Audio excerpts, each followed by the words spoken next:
bien, creo que estamos en el aire, sí, efectivamente, y vamos a presentar la columna de Lucía García Ixixón, lo pronuncié bien en esta oportunidad, siempre me cuesta, que nos va a hablar, a ver, sobre el derecho al cuidado. Hola Lucía, ¿cómo estás? Muy buenas noches. Hola, muy buenas noches, Jorge, y a toda la audiencia. Así es, hubo una noticia muy importante en estos días. La Corte Interamericana de Derechos Humanos dio a conocer su opinión consultiva número 31, la más concurrida de todas. Viste que ellos hacen consultas a distintos sectores para que opinen y aporten, y en este caso, bueno, fue la que más intervenciones generó, y es justamente sobre el cuidado, y es a partir de un pedido que hace Argentina, ¿no? En relación a que la Corte se pronuncie respecto de cuál es el estatuto del cuidado en términos de derecho humano. Y esta opinión toma muchas de las definiciones que una jurista también argentina, Laura Pautasi, pone en consideración en su intervención cuando participa de la convocatoria de la Corte, y que viene desarrollando porque, bueno, ella es investigadora también del CONICET y trabaja en este sentido, ¿no? En cuáles son las dimensiones jurídicas del concepto de cuidado. Y si bien ella dice el cuidado está contemplado en los tratados internacionales y en las convenciones, no había hasta ahora, hasta este momento, una consideración precisa respecto de qué sentido, cómo debe interpretarse el sentido del derecho al cuidado. ¿Por qué es importante esto, Jorge? Porque parece, sino que son palabras que se las lleva el viento. Porque las intervenciones de la Corte Interamericana, sus opiniones consultivas, sus fallos, van sentando precedente y después inciden en la política pública de los países. Nosotros en Argentina lo conocemos muy bien por todo lo que pasó en materia de derechos humanos, ¿no? La posibilidad de que acá se juzgue a los genocidas, por ejemplo, tuvo que ver con que en la reforma del 94 se incorporaron tratados internacionales sobre la desaparición forzada, sobre el genocidio, que daban pautas de cómo el país tenía que adecuar su legislación a esos compromisos que se habían asumido en el marco de las Naciones Unidas o de la Organización de Estados Americanos. Entonces, yo sé que parece utópico pensar hoy en este país, en el país de Milei y de la crueldad, en un paradigma de cuidados y de derechos humanos, pero bueno, Milei no va a ser eterno. Milei, entre paréntesis, hoy está en La Plata haciendo un acto. Eh, no llegamos a declararlo persona no grata, pero digo, cuando se retome plenamente el Estado de Derecho, este precedente que hoy sienta esta opinión consultiva va a ser fundamental para pensar aquello que quedó pendiente de la gestión del Ministerio de Mujeres, Géneros y Diversidad de la Nación, que era el sistema público de cuidados, ¿no? Empezar a pensar algo que en México está sucediendo, por eso en estos días hay un encuentro muy importante allí respecto de esta temática. En la Ciudad de México se viene implementando y a nivel nacional en el Estado de México, eh, políticas públicas que empiezan a discutir esta desigualdad que recae en las mujeres como responsabilidad, a poner en circulación estrategias de redistribución de los cuidados y sobre todo políticas públicas, ¿no? Donde el Estado interviene proveyendo cuidados a los sectores que lo requieren. Si te parece, compartimos lo que Laura Pautasi dice más conceptualmente respecto de los cuidados y después, bueno, seguimos conversando. Hoy está afectando centralmente a las mujeres, a las niñas, a las personas con discapacidad, a las personas privadas de libertad. Tiene que representar un cambio estructural respecto de esta desigualdad en el ejercicio de derechos. Es una oportunidad sumamente importante y llegamos a este tribunal con enormes expectativas y enorme confianza que ese camino recorrido y acumulado en la región redunde en una interpretación clara respecto a la universalidad del derecho humano al cuidado. Las situaciones que hoy emergen en la región respecto a esta desigualdad estructural, a este continente más desigual de la Tierra, no se resuelven únicamente con inversión social, que es indispensable. la sostenibilidad no se garantiza únicamente con más recursos, sino también con intervención en términos respecto al reconocimiento, a la distribución, pero particularmente también para que cada uno de los actores centrales con responsabilidades en el cuidado, estados, mercados, familias y organizaciones sociales y comunitarias, tengan este reconocimiento de este derecho humano. Bueno, esto, ¿no? Darle el estatuto de derecho humano al cuidado, a recibir cuidado, a brindar cuidado en condiciones dignas y al autocuidado, ¿no? Te quiero hacer Cuestiones una que, pregunta ahí, Lucía, sí, porque yo muchas veces hablo del tema de cuidado, sobre todo muchos compañeros varones no entienden de qué estamos hablando, ¿no? Eh, y a lo mejor corregime si digo alguna macana. Cuidado es lo que mayoritariamente hacen las madres respecto a sus hijos. Cuidado es lo que mayoritariamente hacen las mujeres en relaciones a los adultos mayores. Cuidado ujú, es pensar en lo que hay que hacer para comprar las tareas del hogar respecto al resto de los integrantes de la familia, y que eso influye e incluye horas de vida de la gente que, sobre todo de las mujeres, que no pueden hacer otras cosas, mientras nosotros los varones sí hacemos otras cosas al no hacer tareas de cuidado. Más o menos podríamos exactamente. sintetizarlo así. Sí, es por ahí, exactamente. Tiene que ver con todas esas tareas que sostienen la vida cotidianamente para que podamos después ser productivos en las lógicas del trabajo remunerado, digamos, que tienen que ver con tener preparada la comida, la ropa limpia, la casa limpia, eh, y en el caso de personas vulnerables o que requieren de cuidados específicos, niñas, niños, ancianos, personas con discapacidad, bueno, toda la asistencia que se les debe brindar para garantizar La sus vidas, sobrevivencia. digamos. Claro, exactamente.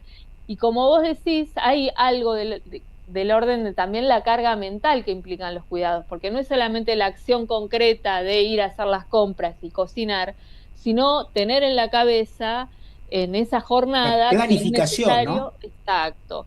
La planificación, y te diría ahora en este contexto de crisis económica, además, la administración, cómo gestionás con pocos recursos resolver todas esas situaciones. Sí, es todo eso que además cuando se estudió el impacto que tiene en el Producto Bruto Interno de un país, en el caso de Argentina, se estima entre el 15 y el 17%, ¿no? Del Producto Bruto gira en torno a las tareas de cuidado. Lo que pasa es que no se mide en el Producto Bruto Interno, porque si Sí, se eso es mide, lo que en algún momento se llamaba la economía invisible. Creo que Beatriz Lagarde en algún exacto, momento le decía la economía invisible. Todo eso que si no está hecho hay que pagar a alguien para que lo haga, exactamente. Y si se hace igualmente tiene un valor económico, o sea, impacta en la producción pero interna no del se país, mide.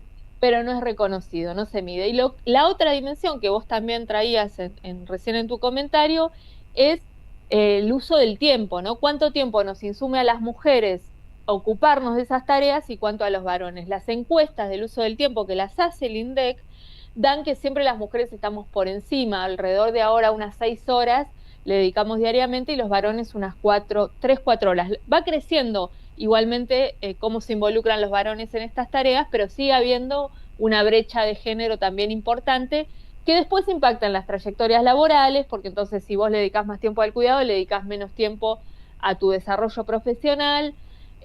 Las mujeres solemos relegar el tiempo de recreativo, de ocio, ¿no? Y eso también impacta en nuestra salud. Bueno, hay toda una cuestión, por eso es interesante esta opinión consultiva, que piensa el cuidado en interrelación con los otros derechos, no como algo aislado, sino como parte de una trama vital donde esa desigualdad de género nos pone en peores condiciones también respecto de otras cuestiones que no son solamente el tiempo que le dedicamos al cuidado, No, ¿no? pero yo supongo, Lucía, corregime, ¿no? Que impacta en términos nada más ni nada menos que los varones terminamos descansando más o teniendo más tiempo para el ocio respecto a las mujeres cuando se vive en pareja, ¿no? Y eso impacta sobre la salud también, porque si Ujú. las mujeres duermen menos, digo, no es una tontería, digamos, hay más presión, más desgaste, Sí, más psicológicamente presión tiene. psíquica, exactamente. Sí, sí, sí. Bueno, Más, yo creo que más eso es un carga de tema que frustración. Claro, porque muchos varones en ese momento podemos estar estudiando, podemos hacer deporte, podemos hacer algunas cosas que las mujeres no pueden. Bueno, creo que es también un espejo, no solamente en términos de políticas públicas para que se tome el tema desde el Estado, sino también me parece en la sociedad civil para que todos reflexionemos y que incluso en términos educativos hacia nuestros hijos, enseñemos de que las cargas tienen que ser repartidas en términos de trabajo del hogar, de tareas de cuidado y en términos de tareas hogareñas, ¿no? Que Sí, y conjuntamente implica un esfuerzo enorme. totalmente. Y tener presente esta dimensión que la pandemia nos confrontó tan claramente, de que sin cuidados no hay continuidad de la vida, no hay posibilidad de continuidad de la vida, ¿no? Que los cuidados son elementales, básicos, esenciales. Entonces, poder empezar a pensar y a conceptualizar para en algún futuro implementar políticas públicas que reconozcan esos cuidados, ya sea remunerándolos o de algún modo, bueno, de alguna manera la moratoria previsional que consideraba el tiempo dedicado a los hijos, ¿no? Cada hijo, como un año más de aportes, estaba intentando dar cuenta de esta situación, ¿no?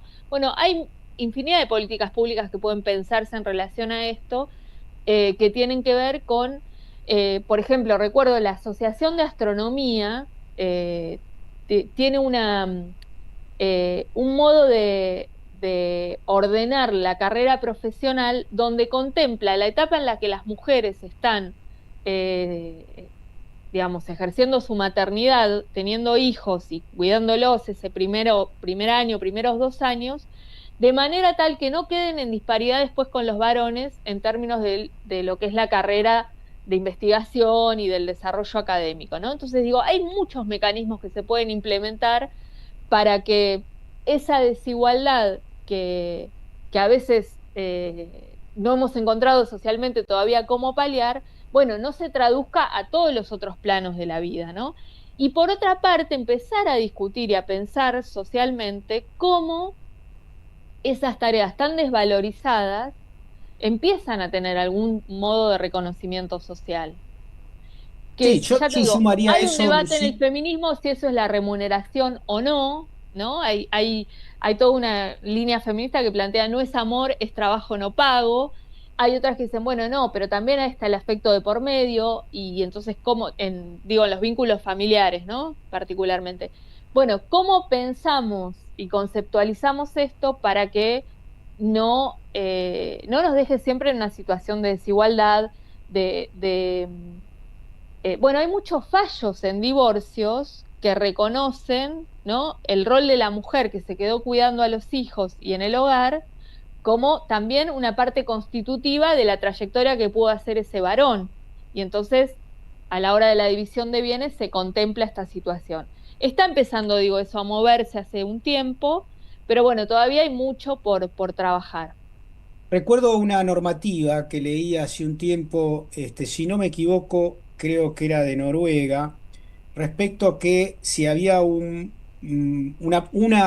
pareja, no importa varón, mujer, que trabajaba y el otro no, el depósito del salario era 50 y 50 para el que no trabajaba, ¿no? Mira, Porque para que o alguien pueda salir a trabajar cuando tiene hijos chicos, es que alguien está ocupándose de ese bebé. Entonces, exactamente. ese trabajo que puede ser una mujer, puede ser un varón, no importa, porque no hacía discriminación de género, era la persona que se queda trabajando, porque es pareja del mismo sexo, no importa, la persona que no trabaja para que el otro pueda trabajar, está ganando la mitad del salario porque le permite al otro trabajar, ¿no? Y Exactamente, es un porque está razonamiento descontada la esclavitud. cuantitativo que explica esto, ¿no? Porque si esa Mm, persona no tuviese a otra persona cuidando a ese bebé, no podría ir a laburar, o tendría que ir a mm. laburar menos, o tendría que pagarle a alguien bueno, ahí hay un tema de reflexionar no la economía como una distribución cuantitativa, sino del peso que implica sobre todo las tareas de cuidado y las tareas del hogar. Esto y de que son indispensables, ¿no? Para garantizar la vida. Entonces, alguien tiene que hacerlas y eso debe ser reconocido de alguna manera. Bueno, me parece que todo esto es lo que trae esta opinión consultiva, que teniendo el estatus de que sea de la Corte Interamericana de Derechos Humanos, hace que entonces ya sea una herramienta para que en los países se pueda empezar a discutir reformas legislativas, reformas, por ejemplo, en el campo de lo que son las licencias de cuidados. En nuestro país es todavía muy desigual, ¿no? La licencia que se toma la madre en el nacimiento de la que se toma el padre. Hay países, como vos contabas, hay experiencias en Suecia, por ejemplo, donde la licencia es por 2 años para el cuidado del recién nacido y se puede distribuir como la pareja decida entre los dos integrantes, ¿no? Bueno, digo, hay modelos, habrá otros que habrá que crear, pero lo que es ineludible es pensar que este tema está en la agenda y que yo creo, Jorge, en el fondo, que esta es la discusión, que toda la batalla cultural que viene a plantear el gobierno de Milei contra los feminismos, en realidad lo que esconde es que no quieren discutir esto, ¿no? Que es el núcleo duro de la distribución de las tareas y que tiene que ver con la organización económica de una sociedad, ¿no? En ¿Sabés lo que realidad, creo que es? Por un lado, pensar el cuidado y un gobierno planteando el descuido, ¿no? El permanente totalmente. descuido, descuido sobre los laboratorios, descuido sobre las rutas, descuido juego, descuido sobre la atención a los discapacitados, descuido sobre, bueno, el descuido versus repensar las formas para cuidarnos, porque nosotros somos una especie que necesitamos del cuidado, y estos tipos no lo entienden y creen que se puede patear a los niños con síndromes distintos, con discapacidad o con Sí, autismo, ¿no? Es así. Bueno, ellos bueno, promueven el daño, ¿no? Más sí, que el sí, descuido, sí, efectivamente. directamente el daño. Bueno, no Bueno. sé si vos tenías alguna duda con lo de Julieta Prandi o algo que querías conversar. No, simplemente Ah, en off te preguntaba tu opinión, 2 minutitos aunque sea, a ver qué te parece antes de ir a la tanda, porque me van a matar si no, pero a ver qué reflexión, porque a mí me impactó mucho el fallo y me pareció muy importante en términos del reconocimiento de la violencia intrahogareña, como en este caso de un matrimonio, de un varón que abusa incluso a su esposa, ¿no? sí, el fallo es muy significativo, primero porque se trata de una figura pública y entonces tuvo mucha visibilidad todo el proceso, porque ella viene hablando, ¿no? Hace tiempo en los medios de lo que vivió, de la imposibilidad de pedir ayuda, de lo importante que es si alguien cercano que está en esa situación poder tenderle una mano, y el tiempo que a ella le llevó poder formular la denuncia y exigir justicia. Así que hay todo un proceso ahí muy interesante que se pudo ir dando de manera pública y finalmente, bueno, este resultado, la condena de 19 años, en particular por abuso sexual agravado en contexto de violencia de género, así dice la sentencia, creo que es clarificador respecto de que efectivamente ella lo dijo en la conferencia de prensa cuando anuncian el fallo, casada o no, no es no, ¿no? O sea, en el matrimonio o fuera del matrimonio, en un vínculo que no esté legalizado, el consentimiento es indispensable para llevar adelante una relación sexual y si está, está y si no está, no está. Y si está una vez, no es que está para siempre, ¿no? Me parece que lo que pone en primer plano este fallo es esta discusión sobre el consentimiento. Además de todas las violencias que vinieron asociadas, en el caso de Julieta Prandi y Contardi, en violencia económica, ¿no? Ella fue expoliada de todo su trabajo mediante maniobras por las cuales él administraba lo que ella ganaba. Y también me parece, Jorge, importante que a veces detrás de figuras públicas que son admiradas o reconocidas como exitosas, bueno, puede haber también estas historias, ¿no? De Eh, vulnerabilidad, sí, no, de no son vulnerabilidad. ajenas. Lo que siempre pasa, y voy terminando con esto porque me van a asesinar, pero que lo que la sociedad me parece que le cuesta ver, y fundamentalmente al fascismo, es que gran parte de esa vulnerabilidad está orientada hacia las mujeres, los niñas, los discapacitados, los adultos mayores, etcétera, y que lo niegan y que no quieren poner en evidencia esta realidad porque es asumir que esta es una sociedad patriarcal, Patriarcal, violenta, etcétera, ¿no? Entonces creo que machista. bueno, hay que seguir reflexionando con eso. Gracias, Lucía. A Un vos, fuerte abrazo. un abrazo. Chao, chao. Chao. Vamos a una tanda. Somos Radio. Pero somos más que radio. Entra a am530somosradio.com y encontrá un menú diferente a lo que da vueltas en la red. Noticias, información exclusiva, análisis y grandes momentos de la radio en el nuevo portal de AM530. AM